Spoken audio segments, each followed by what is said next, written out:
Welcome back to City Trends. I'm your host, George Miller. Many of you that have watched the show before, you know that I'm also an instructor, and I have a couple of my students with me today from Central Adult School.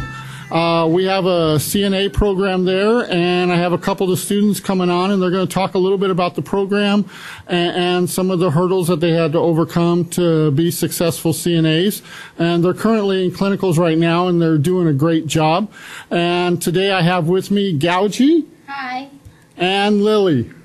All right. Gaogee and Lily are about to graduate, so we're having them come on the show. They're going to talk a little bit about their experience, and we may actually play this clip during the graduation. Oh, God. Okay, so Gaogee, tell me a little bit about what made you want to become a CNA. Well, I want to get back into the community because a lot of my family members are in the hospital, in and out of the hospital. Yes. And therefore, I want to just, like I said, get back to the community. And this is a great way to do it by entering the medical field. And you know, the thing that's really important in the medical programs, and the most important prerequisite for the medical programs, it doesn't come from a textbook, and it doesn't come from the classroom. It comes from the home, and it comes from the heart, and that's empathy. And these students exhibit that while they're in the clinical setting and caring for the patients.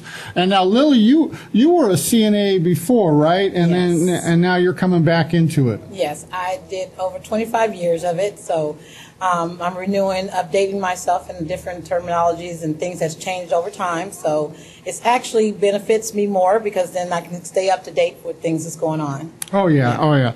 And whenever I have a student that already has a background in a history, I always capitalize on that and have them help the other students. Yes, I've been voluntold to do a lot of things. That's the term they use when I look for volunteers and I don't get one, and then I help them volunteer, so they call it voluntold. I've been voluntold. It's a lot of fun, though, doing CNA work because you actually get to get out there and help others, and you help yourself, too, because you learn different techniques of doing things and different styles on how people learn and how people deal with each other. So it's really great doing that. Awesome. And you've been doing a great job at that. Thank you. Gaogee, where do you see yourself in the next 5 years?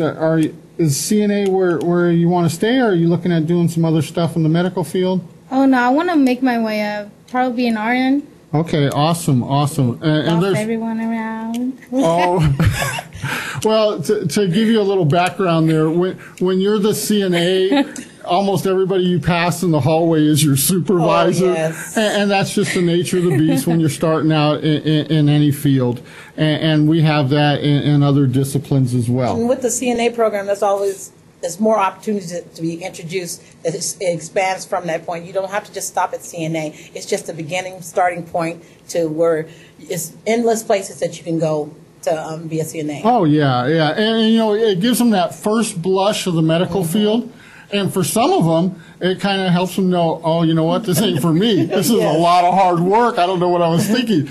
But for most of the students that come into it, they're like, oh, you know what, I really like this. And a lot of times they get into the nursing homes and they get into the hospitals and they see some of the other disciplines, be it respiratory therapy or physical therapy or RN, and they're like, oh, I want to do that. And so a lot of times when they become CNAs, they may not know what they want to do in the next 5 years, but when they get in that hospital and they see the other disciplines, then they know, oh, okay, this is something that I want to put some energy in and do. And I think that'd be the case for you. And even in the nursing home, you got to see some of the physical therapy and some of the other skill sets. You get a taste of different programs and different techniques and stuff you have to do.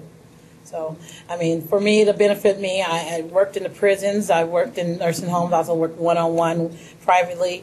So it's different sections. You can learn different things. Sometimes you're just doing vitals, which is a good opportunity to meet others and learn different things from everybody. So I actually like it. Awesome. And for me as an instructor, it's great. I have students that I've had 5 years ago, you know, in the CNA program. They call me, hey, I'm the charge nurse now at this hospital. or I had a couple people, they're in management at the state hospital now. I go in there, and I remember when they were a CNA student of mine, and now they're running a whole department. So, you know, as an educator, it's rewarding as well. So what kind of advice would you give future students that are considering becoming a CNA? Gaogee, I'll have you go first, and then I'll have Lily elaborate. I would say come to Central Adult because he's a pretty good instructor. His background experience and a lot of fun. It's actually, to be honest, it's actually a lot of fun. It's hard work, but it is a lot of fun. I agree. I mean, you could be, of course, sometimes you'd be scared at first, but things get easier as time goes. Just take one step at a time. There's always people there to support you, from the instructors to even the secretaries will actually help you with things. And then the fellow students, you all get together and you guys get to meet each other's families and really get out there and touch the community as well as help each other. So. Hey, thanks a lot, guys. I really appreciate you coming on and sharing what we're doing out at Central Adult School and what we're bringing to the community. We have to cut to a commercial break, but we will be right back. Bye.